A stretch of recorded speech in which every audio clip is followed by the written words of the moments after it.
All right, well, I would like to welcome everyone. I'm Joanna Roach. I'm the Executive Director of GSN Planet, and thank you for joining us today. We are with our friends from the Balneology Association of North America, or BANA, and we are in the last of, no, we have one more. We have one more event after this. This is number 3 of 4 sessions where we are calling it the Water Series and talking a little bit about the benefits and philosophy of water and how it affects the ways in which we live. And today our topic is the way of the waters is through hygiene. And so with us, we have Janet Abbott, who is the director of the Language of the Waters and board president of BANA. We have Dr. Jonathan Paul de Vierville, who is the director of Spa Cultures and also the board vice president. And we have Dr. Marcus Coplin, who is the director of water medicine and who is also serves on the board in the role of treasurer and secretary. So I would like to say thank you for joining us all. And we are so pleased to have you here today so we can hear this very interesting talk on the hygiene of water. All right, so who am I turning this over to first? So I can just jump in and start. I'm gonna get my slide deck up on the screen here. Just give me 1 second. And there we go. I think that's showing for everybody, yeah? Yes. Great. So hi, I'm Dr. Marcus Coplin. I'm as Joanna said, I'm the director of water medicine for the Balneology Association of North America. You can call us BANA. We call ourselves BANA. BANA is our acronym. And you know, balneology is a great word that is not always familiar to folks right off the bat, but it literally means the science and study of therapeutic bathing. Balneo is bathing, and we're specifically looking at all the different ways that we bathe in natural mineral waters. Bathing in actual pools, soaking in the water, drinking the water, so internal bathing, steam bathing and inhalation, of course, muds that are used with those mineral waters, and all the climatological factors that come along. That all kind of falls under the umbrella of balneology. And so today I'm going to talk a bit about the concept of hygiene, as we call this talk hygiene, the way of the waters.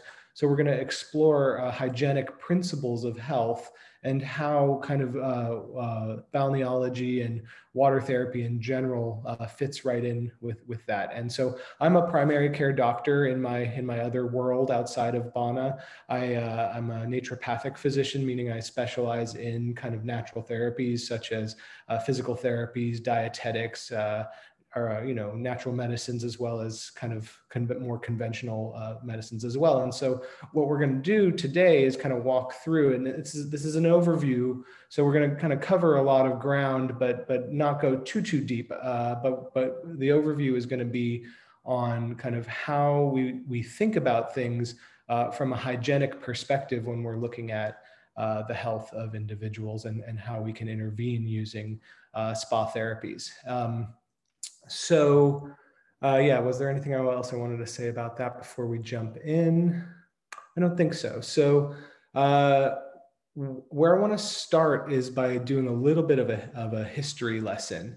And the history goes back into the ancient world in terms of how has hygiene how has it been integrated into medicine. And so we're going to start with this fella here.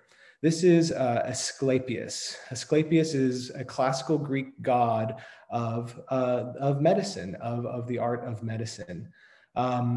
These little snake staffs that you see on the side there, the caducus, that's the classic symbol in medicine, right? We've all seen that sign before, and that's the symbol of Asclepius. And there's, you can look at that and you can also see kind of a correlation with that and the human nervous system, specifically the sympathetic and the parasympathetic nervous system, our fight and flight and our rest and digest. And we could get into kind of the symbology of that, but I do think it's a kind of a fascinating note that I always like to make. So Before Asclepius, there was Apollo. Apollo is Asclepius's father. He was the kind of, he's the Greek god of the sun. And he, before Asclepius was there, medicine was delivered through, beseeching Apollo's divine intervention. Asclepius was given the gift of medicine through a whole series of mythological, stories. Of the mythology behind this is fascinating, and we won't go into it in too much depth, but suffice it to say that the medical art was given to Asclepius and thus to humanity. And so medicine became something that humans could intervene with and had agency in, rather than just, beseeching divine intervention from the sun god. But I do think it's interesting that the sun god was also the god of health, in so much as, nature, nature springs forth through the energy of the sun. And so Asclepius was given that gift of medical practice, and that is really embodied and experienced through his 5 daughters. And so the daughters of Asclepius really embody they are the kind of the foundation and the embodiment of the medical art itself. So I think it's good practice to just get introduced to the daughters of Asclepius, the first one being Panacea. So we talk about the panacea, the idea of a universal cure, right? She's the goddess of universal health. And I think in our kind of modern medical culture, where we are a little bit drug focused, we tend to think of the panacea as being like the pill that you take that cures everything. But what I really want to impart, and this is going to be important for the rest of this presentation, is that the goddess of universal health implies one really important thing, which is that universal health is the counterpoint to the idea that all of disease is there's a universal disease as well, meaning that there really is only one cause of ill health, and that is the disruption of kind of that natural process in the body, and that can manifest in a variety of ways. But if we understand health not as an event, but as a process, that opens up the whole kind of world that we're going to be exploring in right now. So Hygeia is the other daughter. Now we're going to spend a lot of time with Hygeia in this presentation, but that's of course where we get the word hygiene from. She's the personification of health and cleanliness, of sanitation. So it's that first place where we start to see the concept of clean living associated with health embodiment. The other daughters are perhaps a little lesser known, but equally important. We have Iaso. She's the goddess of recuperation from illness. So I think of that as that moment in which the symptomology is no longer obvious in the person. So it's that recuperation from that obvious sick state. We have Akeso. Akeso is the goddess of the healing process. So again, it's more than just symptom relief. It's the process through which the body actually heals itself. And then we have Aglaea. And Aglaea is an interesting one because she's the goddess of beauty, splendor, glory, magnificence, adornment. But if you kind of look at how this was practiced, Aglaea really embodies kind of the healthy moment that occurs in a person after they've gone through a healing process. So it's more than just symptom relief. It's that moment of restoration of health into the body. So they all these sisters work together, and you would have these Asclepian temples where people would go, and there would be an element of divine intervention still. There would be invocations, incantations, ritual, dream interpretation, but then there would also be the invocation and observation of the daughters of Asclepius and how they work in the medical art. So we're going to explore that a little bit. This is Hygeia. This is a very famous painting by the artist Gustav Klimt. And I think, I don't know if it was intentional from Gustav Klimt or not, but I think there's some very powerful imagery in this painting that's worth us noting. Primarily, so first of all, of course, you see the snake that's associated with Asclepius, associated with the medical art. So we can identify who we're looking at here. But like I said before, those snakes are oftentimes correlated with the nervous system. And what I see when I look at this painting are a lot of nerves. We see nerve nodes and nerve fibers, as well as vasculature. We see the circulatory system, nerve and blood.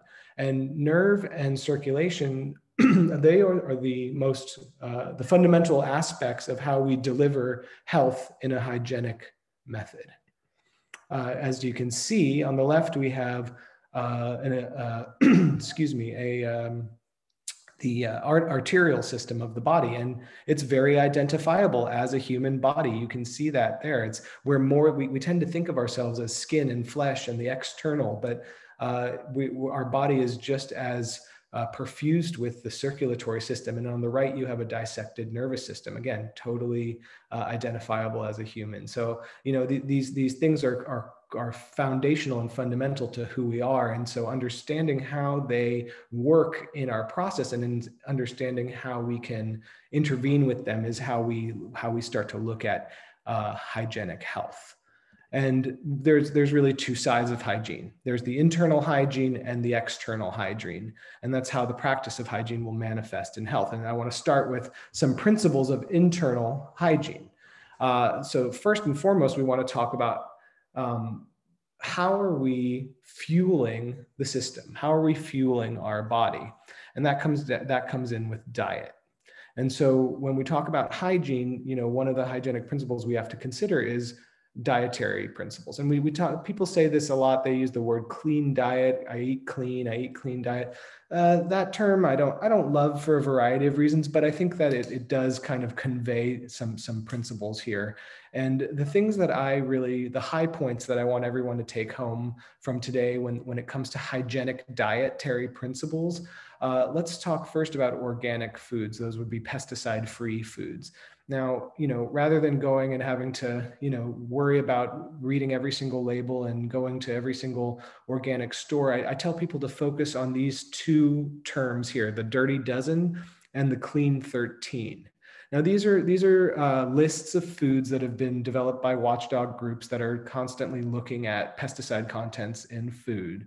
The Dirty Dozen are the 12 foods that accumulate the highest amount of pesticides and transfer them to our bodies. So they're the ones that you really want to avoid getting from a conventionally grown system.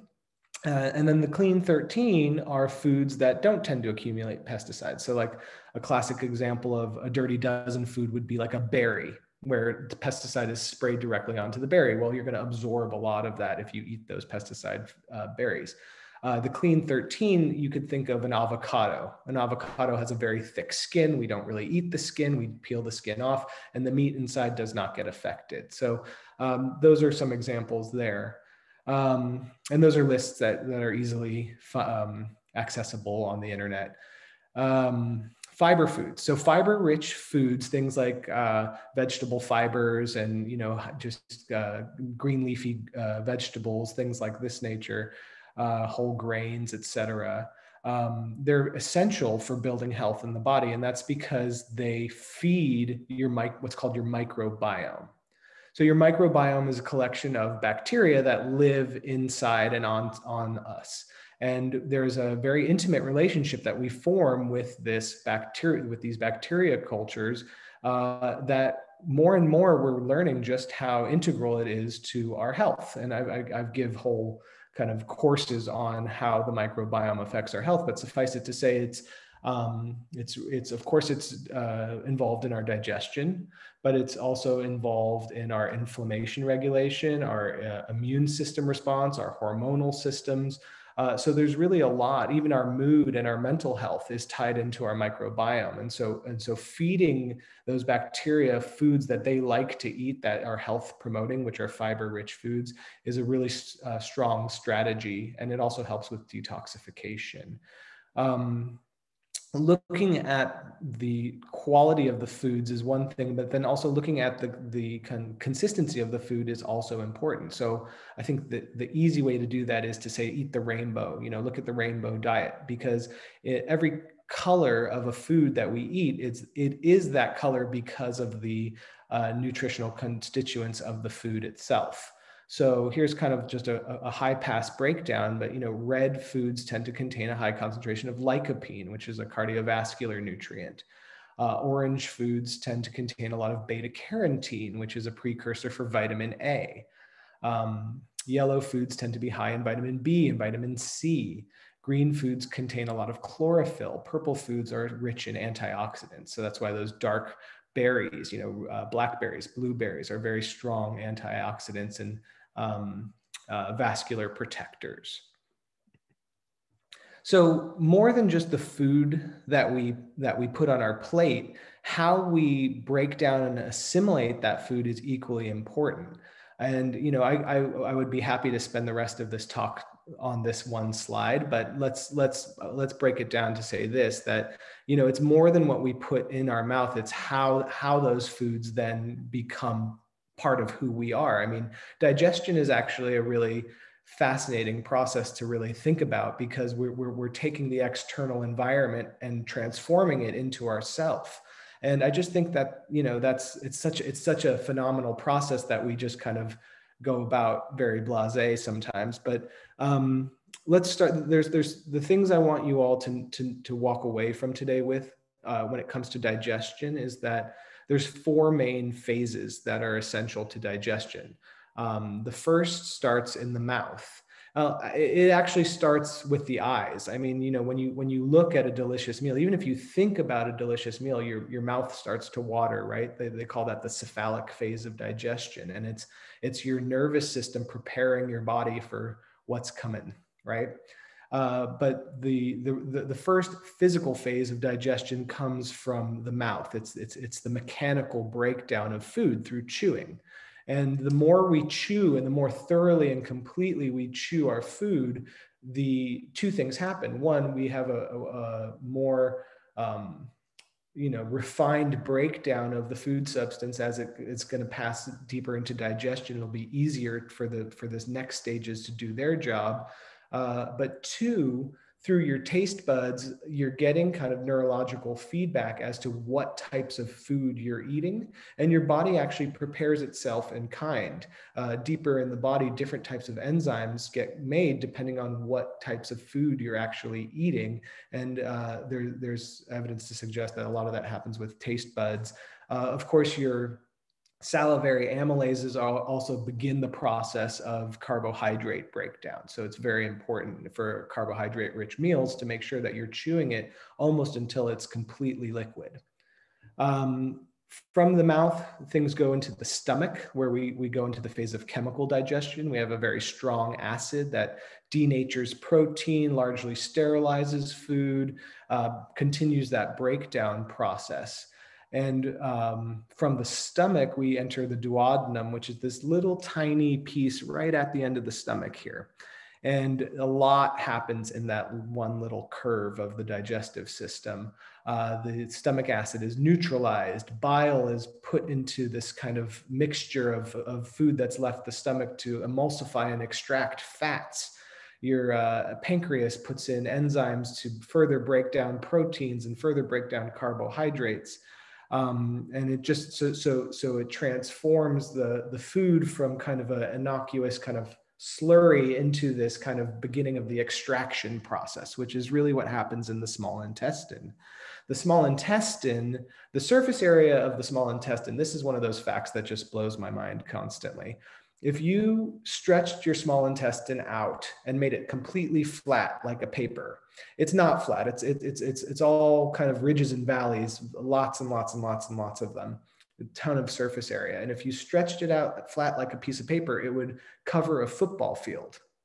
So we carry a football field worth of surface area inside of us all the time, which is mind-blowing. And that surface area enzymatically further breaks down the food that's passing through it and begins to absorb and assimilate it.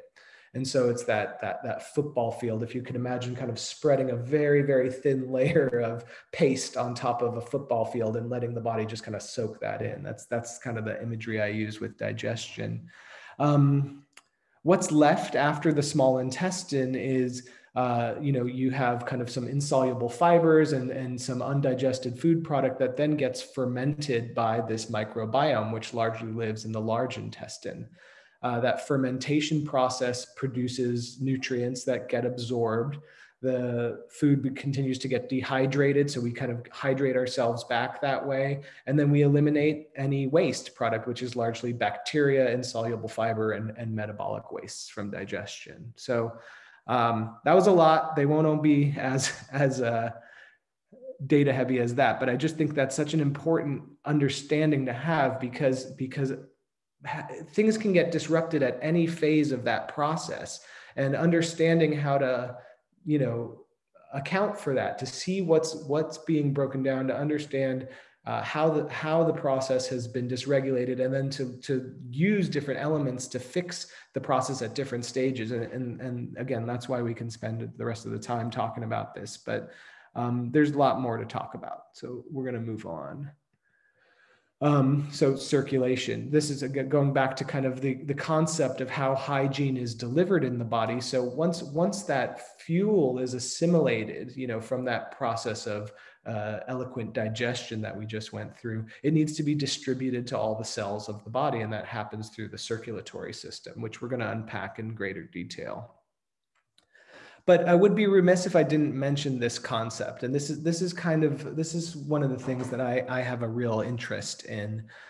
There's the concept of the humors in health. And this is kind of the basis for classical Western medicine. Everything from Hippocrates to Galen was this idea that the fluid within our body can be subdivided or fractionated into these 4 components, and that different mixtures of those components create health and nutrition in the body. And if any one of those things is overproduced or underproduced, that could be the basis for ill health in the body. And it's important when we talk about hygiene, because if you're starting to get the picture, hygiene is about how do we build clean and healthy tissue in the body. And so understanding how Western medicine was founded in this concept of balance, I think is very important. So you had Hippocrates, who really was one of the first people to talk about, or at least in our modern understanding in the West, was one of the first people to talk about this concept of healthy fluids and balance. And that was taken into the Roman Empire through Galen. With the decline of the Roman Empire into the Middle Ages, you have Avicenna, who was a Muslim physician who kind of took that work and reinterpreted it into his worldview, which is actually the foundation for modern medicine, because that work got reinterpreted back into Western languages, brought back into the West, and was educated physicians such as Paracelsus, who was a physician and an alchemist and considered the father of modern chemistry. But all of it goes back to this concept of how do these subdivisions of the fluids that are circulating in our body balance out, and what happens if they're imbalanced? What happens if we have ineffective digestion and we don't get enough of something, or we get too much of another thing? Of course, the systems like Chinese medicine and Ayurveda have been using the same concept for thousands and thousands of years. And we tend to think of these things as being, oh, it's not so scientific. It's what's the word? It's empiric based, or it's analogy, but the systems themselves are actually complete. They're self-referential. It's hard to put our modern lens on it, but within the system of Chinese medicine, within the system of Ayurveda, there's inputs and outputs that are sound, that are rational, that work. And so one of the things that's very much interested me in the recent years is this kind of overlaying of modern biochemistry onto this classical humoral system. And so the classic humors are blood, phlegm, yellow bile, black bile. That's kind of the Western terms of that. And when we say the blood humor, it's not the red blood cells. Red blood cells drive oxygenation. Red blood cells deliver oxygen to our tissues. The mitochondria in our cells take that oxygen and create energy. So that concept is thought of as kind of, the fire of the body, or the chi in Chinese medicine, or the prana in Ayurveda. But blood as a humor can really be interpreted as amino acid complexes. Phlegm could be seen as protein substrates, so more complex amino acids that are circulating through the fluids of the body. The yellow bile would be things like fatty acids, so our triglycerides, our LDL, HDL, cholesterol, things like this. And black bile can be seen as nucleic acids, which nucleic acids would be the cellular components, so the after effects of the breakdown of unhealthy tissue. And if that happens in excess because of a disease process, you're going to have a lot of that. So just something to be aware of, because like I said, again, it comes back to how do we balance the hygiene of our body. And this is a very sophisticated system that was looking at that, for thousands of years, multiple systems using similar ideas. And I see some questions popping up. I'll take a look at those as we get to the end, and I'll make sure that we get through that, because usually that slide generates a couple questions, but I'm on a roll here. When we have imbalance in the humoral system, when our body isn't properly it doesn't have proper nutrition, or isn't able to eliminate metabolic wastes fast enough, we try to break that down with something called oxidative stress, which is kind of a seed for inflammation in the body. So again, one of the ways that we can manage inflammation in the body is through hygienic principles. And the idea of health as a process, not an event. So the triad of function, when we talk about functional health, I think that there's kind of functional medicine has become kind of a brand name for a lot of things, and it's great. But when we talk about function, we talk about the triad of how health process works in the body. No cell in the body is an island unto itself. It requires circulation and blood supply, lymph drainage. It requires nerve stimulation so that it gets, properly stimulated to perform its activity. And that's what we're showing on the side here with these images. And just to kind of further that concept, because this is a real key thing, this concept of health as a process. All right, before I jump into that, I always like to give a plug for the extracellular matrix. This is the fascia system of the body. For many, many, many years, this was considered connective tissue, relatively inert.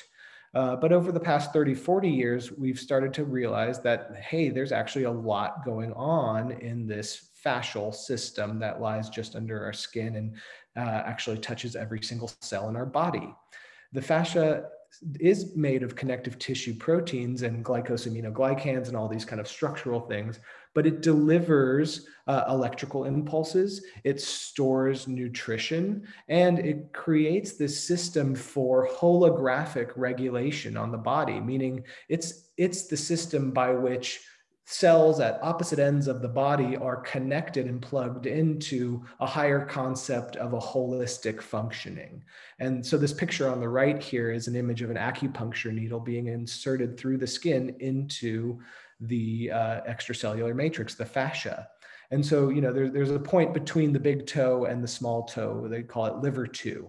And so why is it that when you needle that point, you can affect digestive function, 2 feet away? It's because you're creating a micro stimulation that has a holographic, instantaneous, integrative effect. So I always love to give a plug for fascia, because fascia, hydration, these things go hand in hand. Adequate hydration, which we're going to talk a bit about, is a key for healthy fascia. And it's the system through which function is delivered and regulated in the body.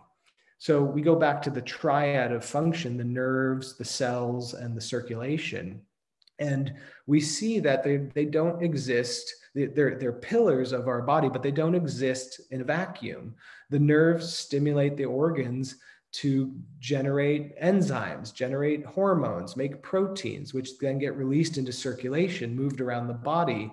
The blood nourishes the nervous system and keeps it in supply of nutrients so that it can continue that job.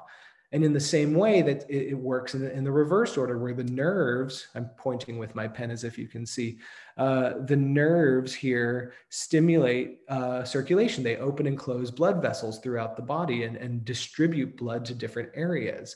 That's why we can affect so much by regulating our breath and thereby our central nervous system.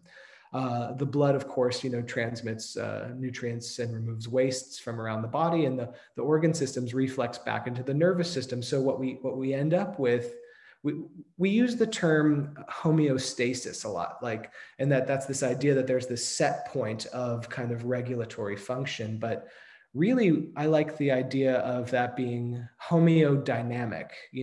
The body's always moving. There's always new inputs and new, experiences that our body's taking in. And these systems are constantly talking back and forth and keeping our body in what we would call a homeodynamic regulatory state. And that's one of the key bits. So if you have healthy hygiene and healthy function, that's how we generate health in the body. And if you were on the last call a couple of weeks ago, we talked about the trinity of healing in thermal mineral water. There's the different aspects of thermal mineral water that transmit health. We have the thermal attributes, the physical attributes, the chemical attributes. You can go onto the GSN's website and they have the recording from that if you want to review it or if you didn't get a chance to see it. And it just occurs to me that as I kind of got excited about getting these slides underway, I didn't get a chance to thank GSN for having us here. We've been really loving the partnership that Bana and GSN have been able to put together. And it's been really fun being on these calls and having, getting an audience of really enthusiastic participants. And so we're a bunch of nerds who love this stuff and we love to share it with people who are interested. So thanks for showing up and thanks GSN for having us here.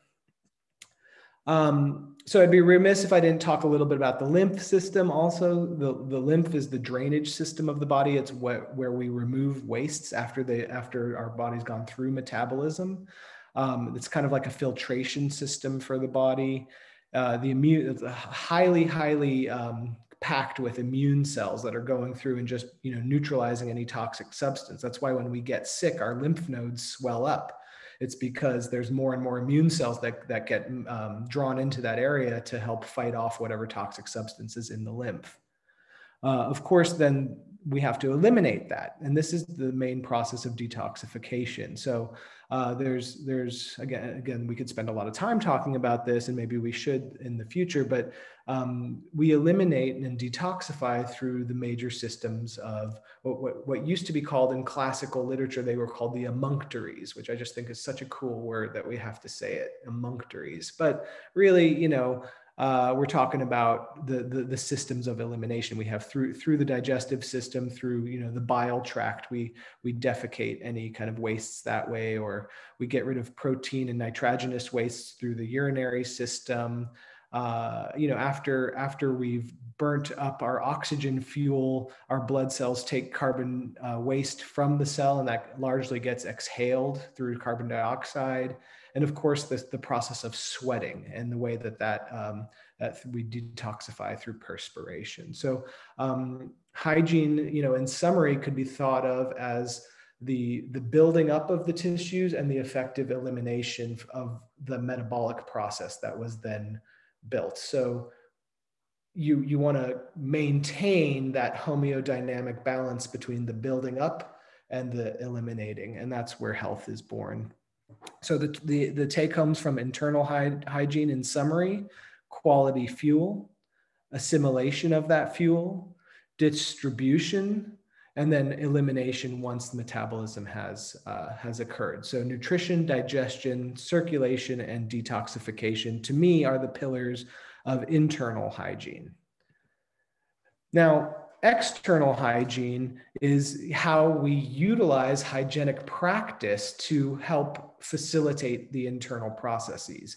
And there's a few ways that we can think about external hygiene. The bathing vessel I have here is kind of like a example of kind of a classic Japanese kind of like, city home bath. This is like a family bath. I just love it as a vessel. We're big into bathing vessels at Bana, and I just think that that's a just absolutely beautiful one.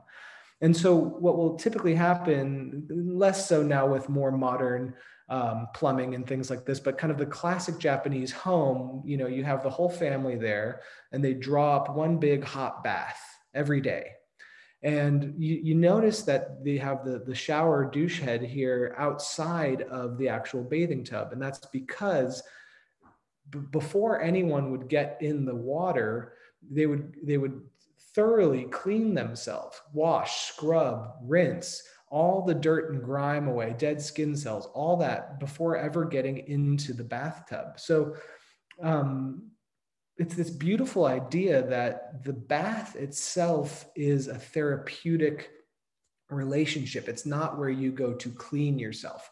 You clean yourself, you prepare yourself through hygiene before receiving the internal hygiene that the bath then generates. And, I was reading about the Japanese bathing culture practices, and they were saying that in this way, there's usually a hierarchy. The father would come home, he would scrub, get the first bath, and then maybe the mother, and then by the end of the night, you'd have the children, and the bath would get progressively cooler, but they would never change the bath water. They would use the same water for the whole family, and that the water would remain clean enough that the next day the family could then use that water to do their laundry. It was, because of that hygienic approach and that kind of relationship to the bath itself, which I just think is a beautiful, beautiful imagery. And you see that play out in cultures that have hygienic practice at the heart of their kind of social life. And so on the left here, you have kind of a typical Middle Eastern hammam where,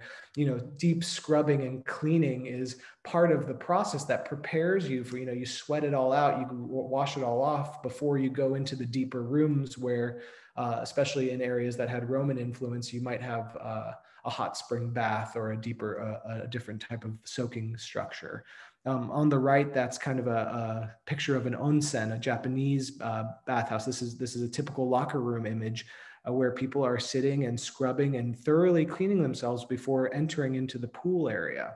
And, I wonder how many people here deal with filtration systems at their spas. And it's like, how much better would that be if people did a thorough scrubbing before they actually got into your facilities? I know that I think it would help a lot from that, but just culturally, I love this practice. It's something that I really try to encourage with anyone who will listen, because that's how you get into the snow monkey state. You have to prepare to become the snow monkey, and then you can be the snow monkey. Has anyone ever soaked in a hot spring, and especially in a cold day, and just like felt the energy of the snow monkey here? I love that. I've been that monkey before, and so I always try to sneak that photo in when I can. So hydrotherapy is, again, how we kind of utilize these practices of hygiene in order to, external hygiene in order to stimulate internal process. So these are pictures from John Harvey Kellogg's book on hydrotherapy.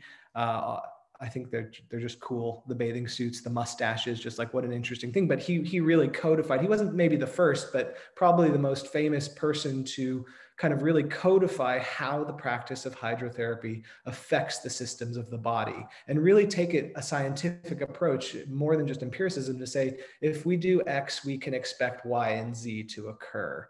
And that's what this image here on the left is showing.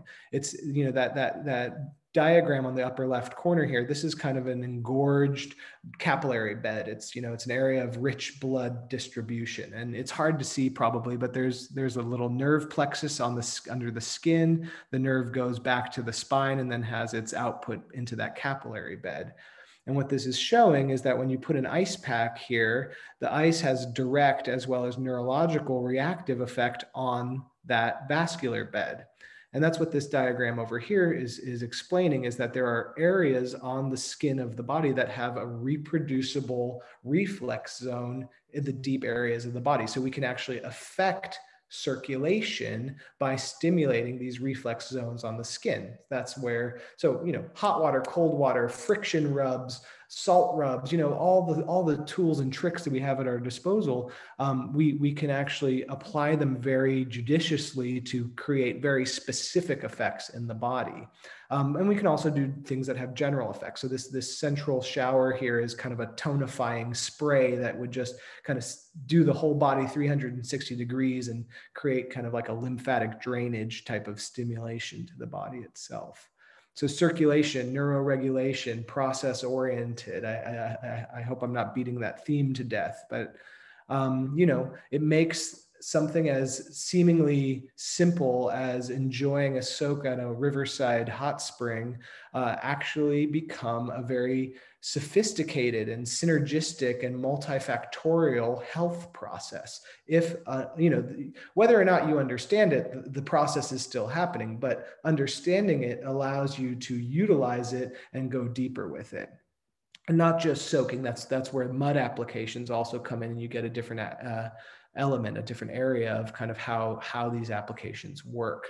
And it's not just hot water bathing. This is Wim Hof. He's kind of a pop figure right now for, making famous the effects of cold water bathing and breath regulation and how we can affect our stress system by doing that. He's really spread the word. A lot of people understand a lot about how the body reacts to water because of Wim Hof. But before there was Wim Hof, there was Sebastian Kneipp.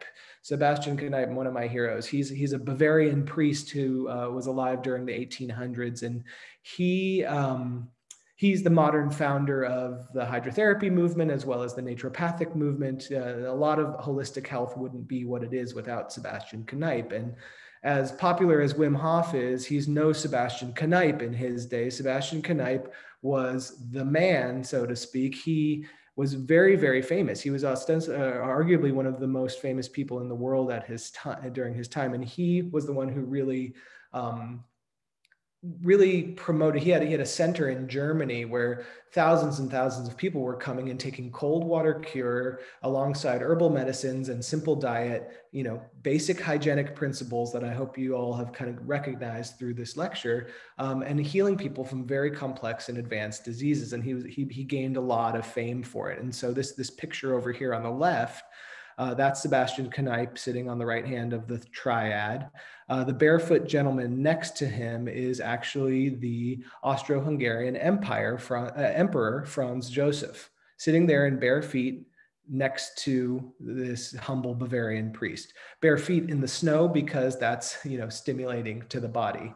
The man standing behind them is the Archduke Franz Ferdinand, who was infamously murdered and sparked the World War I. Just an interesting piece of historical pictures, I think. Just so you know, I practice what I preach. That's me on a recent mushroom foraging trip where there was a beautiful rushing cold river and I couldn't help but get in it. Because that's what you do when you start practicing this, when you start to understand what these therapies have in store for you. You don't pass up a beautiful opportunity to soak in a river when you can. And it's because of the multiple effects that are occurring in the body. When you're immersed in water, hot, cold, neutral, what have you, you're going to have an effect on the cardiovascular system. And over time, with process, with continued application, that effect is going to create a new set of regulatory dynamic, homeodynamic inputs. So how do we build health is through process. What does process require? Input and time. So cardiovascular function, hormonal regulatory function, all the ways that the body speaks up and down the hormonal cascade is affected by immersion therapy in water. And of course, increased urinary output, just the pressure. We talked a little bit about this last time, but the pressure from being immersed in water is going to increase urinary output. Which is why it's important to stay hydrated when you're kind of considering hygienics. So we're going to talk a little bit more. I need my hydration. That's what's going on. But we're going to talk more about hydration at our next wrap-up talk in December. So stay tuned for that. But suffice it to say, it's an essential component to remain well hydrated so that all the metabolic process can get carried out.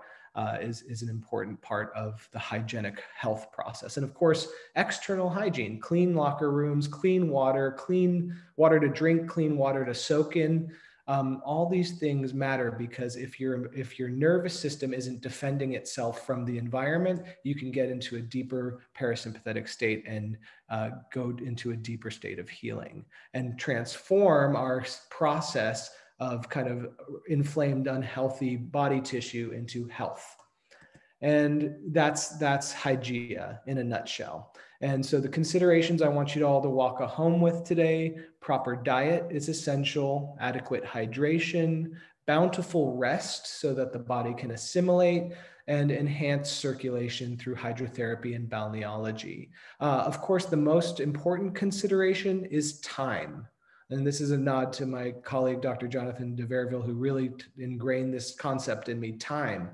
Time is the one thing that we can't control for, and time is the thing that we need to allow in order to facilitate healing, because healing is a process. We can set the conditions, but time is the administrator of the healing process. And if we go back to the five daughters of Asclepius, they're all represented in there. So with that, I just want to say thank you all for your attention.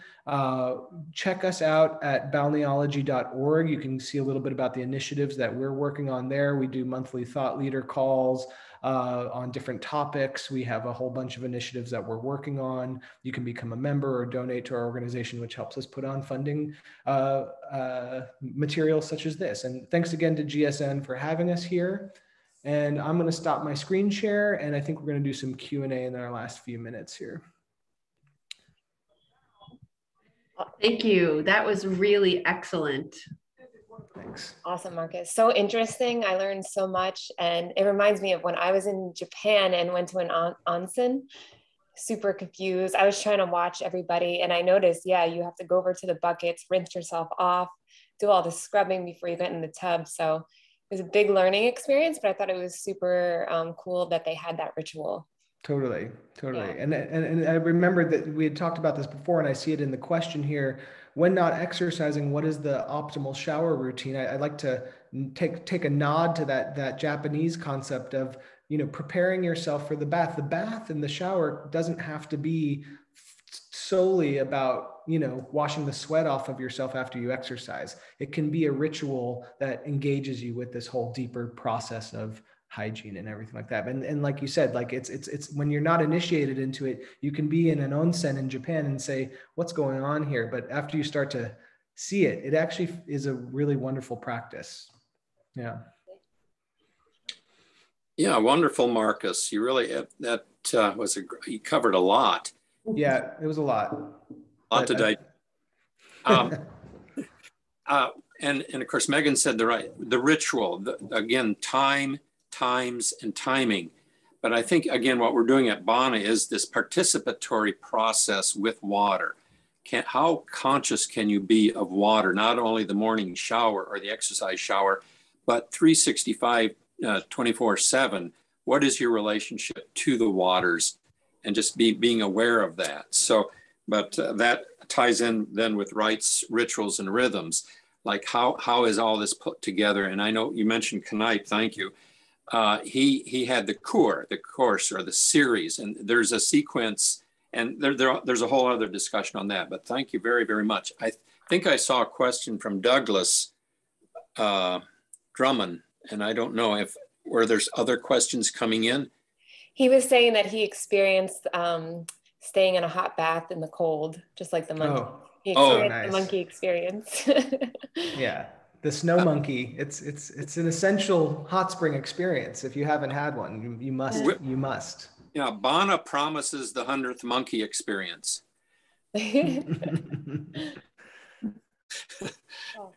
Good. All right. Well, I think that might be a wrap up for today. I would just like again to thank Bana and Jonathan and Marcus and Janet for being with us today. Absolutely. And the next one is December 12th? 14th. 14th. Okay. Yes. Now, Rest and hydration going to be, you know, kind of Rest taking and some of the concepts that we brought up here and kind of looking at them in the process of time and how they think. So it should be a good one. We're looking forward to it. We will get further into Asclepius and his daughters. And so what I would suggest, again, looking at the classical archetype or models that are going on here, watch your dreams between now and then, because this whole process leads to an incubation of deep sleep and big dreams. So that's where we're headed, into dreamland. So between now, especially getting ready for the holiday season, that's part of this deeper process, the psychological process to bathing, which is a whole other realm in another series that we'll be talking about some of this at Bana. So we would enjoy people to, you know, come to our phone calls on Bana as well. We'll go deeper, but we greatly, greatly appreciate this partnership with GSN. Thank you. And how can they join those calls? On your website? Yeah, come to the website at balneology.org. There's sign up for all that information on the website, when the next call is, and you know, all the information of how to kind of join up with what we're up to is on the balneology.org website. All right. Excellent. All right, everyone. Well, have a great day. And thank you. Awesome. Thank you so much. Thank you. Bye. Happy Thanksgiving. You too. Thank you.